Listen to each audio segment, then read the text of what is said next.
Good morning, everybody, and thanks for joining. Today, we're going to be going over 1099 processing, and I am going to be showing you the steps in Dynamics NAV 2018, which was just released very recently. And the process is really very much the same in 365 for finance and operations, but I'm starting to show a lot of these features in there so that everyone can start getting used to the different interface and the look and feel of the web-based product. Once again, this is Danica Pelgrim from Intelice Solutions.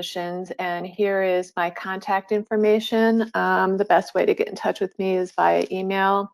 And if you want, you could also give me a call and leave a message, and I'll get back to you as soon as I possibly can. It seems like a very brief agenda. I'm just going to go through things first on the slide deck, then I'm going to bring NAV over here, and then after I go through the steps in NAV, just kind of go through everything in Dynamics 365 as well, just to show everybody where to find things. So hopefully at the end of the presentation, you should have everything you need to move forward and complete your 1099 processing. So the first thing let's talk about is vendor setup that's needed for 1099 processing. When you first set up a vendor, there's on the payments tab, there's two fields here. The one that's most critical is your IRS 1099 code. Even if you don't have your W-4 information from your vendor, if you happen to know that it's a 1099 vendor, right when you set it up, I highly recommend that you set up that field as soon as possible with the appropriate code that is suitable for that vendor. And the reason being is because when you enter any invoices for that vendor,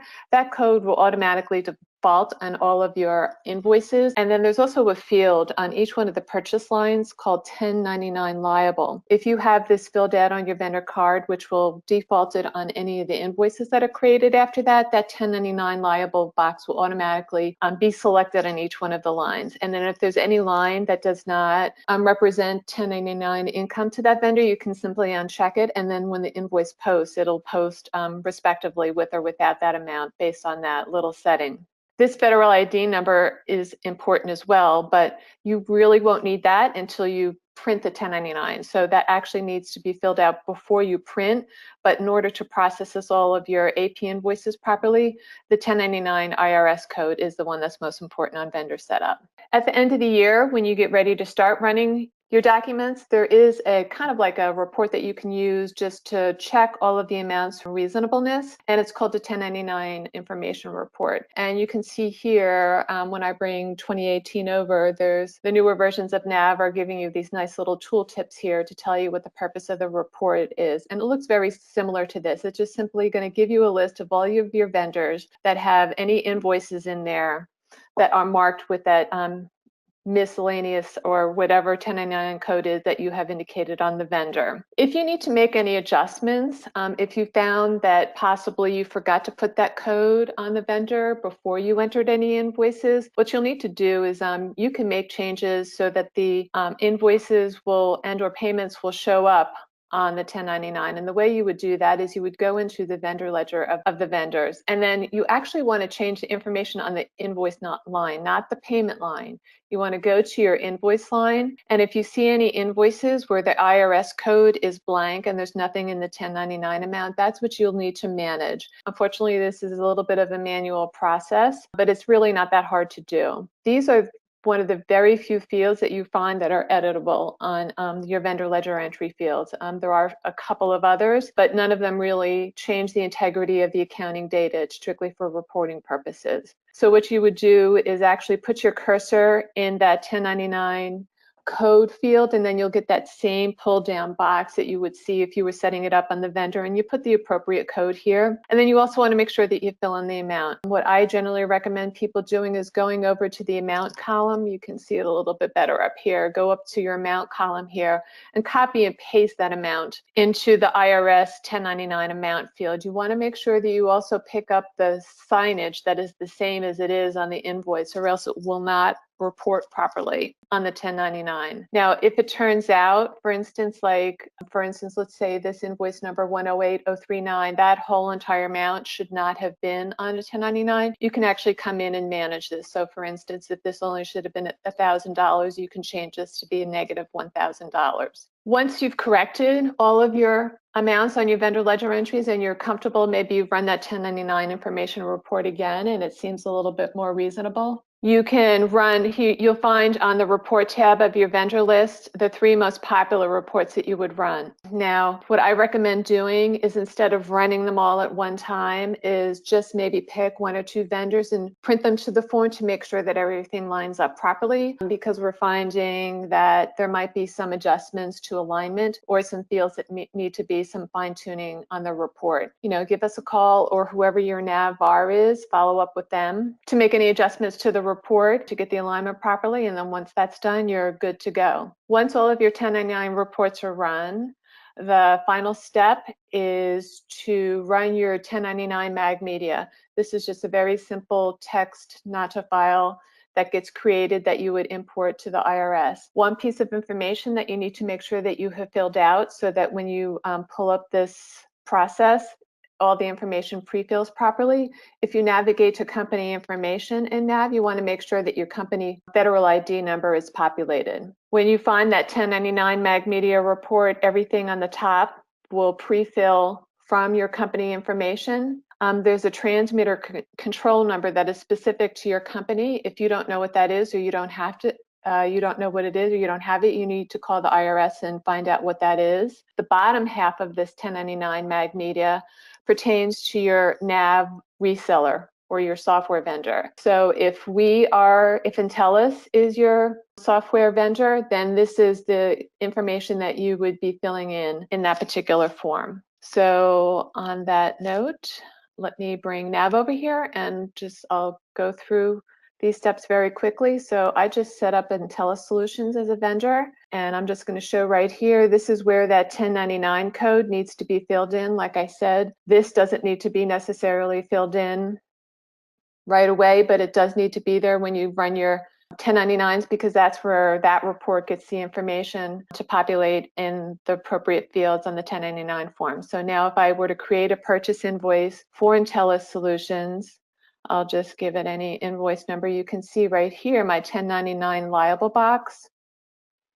I actually exposed it, so if you don't see it, you might have to go to choose columns and then just find your 1099 liable box. It would be on the left-hand side if you don't see it, and then just add it over here. So if there was an amount that shouldn't be included, you should just go ahead and uncheck it. But if it should be included, leave it checked. Now, the reason why this is being checked is, like I said, that miscellaneous 07 field is on the vendor. If you don't have that field filled out, this will not automatically get checked.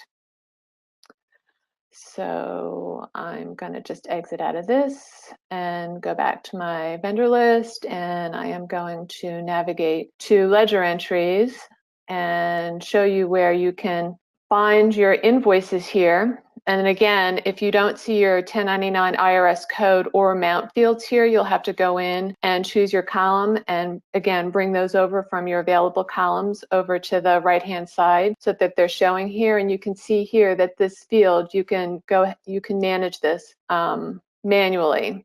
And if this was not a proper amount that I needed to report, if this only was $800, I can just manually change that to $800. But if I did find an invoice that didn't have an amount there, I would probably opt to come in and copy and paste an amount as opposed to manually trying to do it. It just kind of streamlines your data entry a little bit there.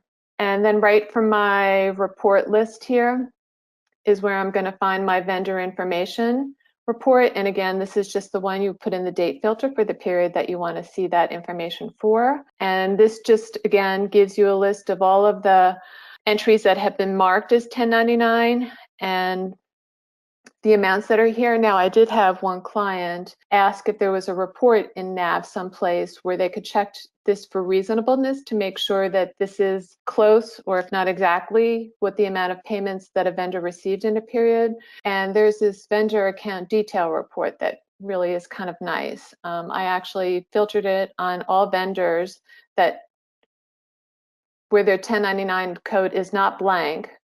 And then under my vendor ledger entries, I looked at any document type that is a payment and any payment that was made in the period. And then I can preview this. And this is just for purposes to make sure that the amount that I paid to my vendor in this period is close, if not exactly, what is showing on that 1099 information report. So that's a little tidbit that's good to know. And then here is where you would run your actual 1099 reports. You put in the appropriate calendar year, and I'm just going to preview it real quick. And this is the one where I said, so for instance, this Social Security number field needs to be adjusted a little bit, and you might find that some of these fields don't line up exactly. So just give us a call and we can do those adjustments very easily. And then this is, I would just go in and do a quick search on 1099 Mag Media. I'm not even going to type in the whole thing. And here I can see, I will find my Mag Media report. This is where you would need to put in that transmitter control number. And this is information that's going to come right from your company information. If there's something not here, you might need to manually fill in the contact name and number. If all of these fields aren't filled out properly, you'll get an error message. And then when it is all filled out, you would just simply hit OK. And it creates a text file that you would upload to the IRS site. So very, very similar process in Dynamics 365. Again, like I said, let me just bring that over here so you can start getting a look and feel for what it looks like in Dynamics 365. You can get this tile view of your vendors in Dynamics 365.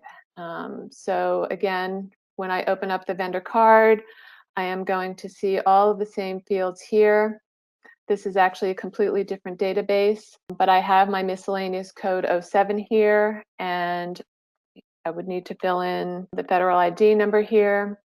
Again, same exact thing. If I create a purchase invoice for the vendor, you would want to make sure that your 1099 liable field is here. And since I have my vendor set up as a 1099 vendor, I'm just going to pick any GL account here. As soon as I pick the GL account, that automatically gets checked. But if I have an amount that is not 1099 liable, you can easily uncheck it, and it will not be included in the vendor ledger entry amount to report on the 1099. So again, here, if I need to make any corrections, I'm also going to go to my ledger entries here.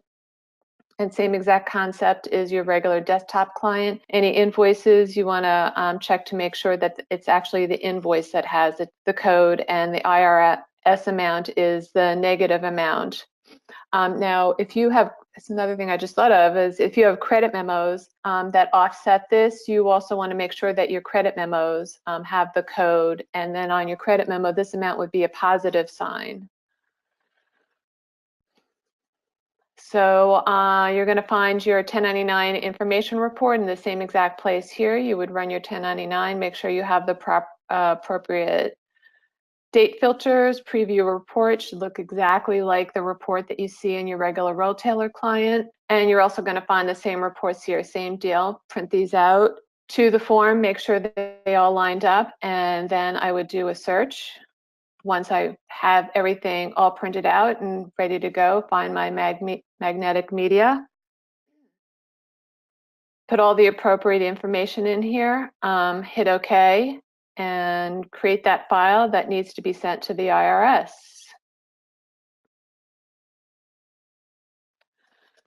So just high-level hints that I've talked about a couple different times is make sure that your 1099 code is set up in your vendor prior to entering your invoices. Show that 1099 liable box on your purchase line in the event that a vendor has some amounts that don't go to a 1099. You can just exclude those during data entry, and run your 1099 information report prior to running the 1099s, just to check for reasonableness that you've included everything. If there's any topics that you guys would like to have any more information on, or a little bit of additional training that we can do in a 15-minute to half an hour time frame, please let us know. I would love to get suggestions from my audience so that I can draft and craft these so that they're informational and helpful to you.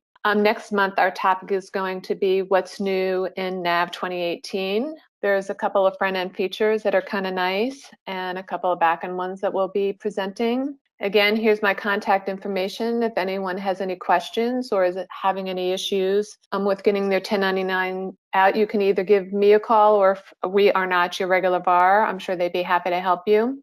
Find us here on all of the social media sites, and like this will be on our website. within the next couple weeks if you want to refer back to it. And at this point, if anyone has any questions, I'd be more than happy to address any questions. So I hope to see everybody next month when we're displaying what's new in 2018.